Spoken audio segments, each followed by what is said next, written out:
The web. It is an incredibly powerful tool. You can talk to people all over the world, go to school, start a business, and access information on nearly any subject you can think of. We've seen its growing positive impact on many people's lives, but unfortunately, not everyone's.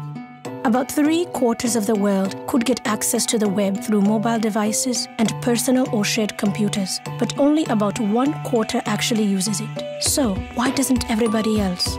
Most of them live in developing countries and aren't creating content themselves, so most of what is available simply is not relevant to them and their communities. Even if more locally relevant content did exist, it would mean nothing to a lot of people since their languages aren't supported by the web, or because of illiteracy or disability. And with an estimated 1 trillion pages on the web to date, how can we ensure this increasingly complex system remains free, open, and accessible to people worldwide? As it stands, we simply can't ensure the web's positive influence on things like poverty, healthcare, and education in developing communities. What if we were able to fix these problems and make the web work for everyone? We would unleash the power of billions of minds worldwide. And that is exactly what we intend to accomplish.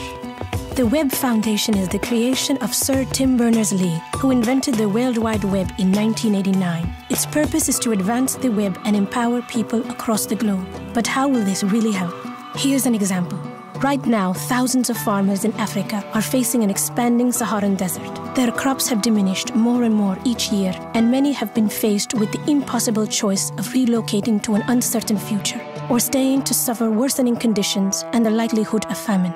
Some farmers couldn't afford to relocate, and a few found a solution, like Yakuba Sawadogo in Burkina Faso. He's been trying to teach others to fight back the desert and successfully grow crops again. But this information is so slow to spread that many continue to suffer, which is why we are working with local partners on an initiative called the Web Alliance for Regreening in Africa.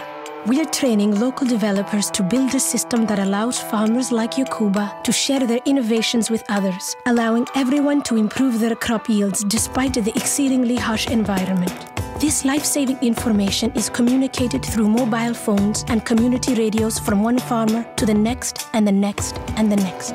Imagine how something as simple as this could have an impact on other major social issues like education, healthcare, food, and clean water supplies. And not just for Africa, but around the world. The problems aren't new, but the solution is, and it's got a lot of people talking.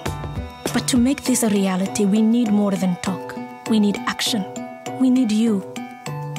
Visit webfoundation.org and find out how you can get involved.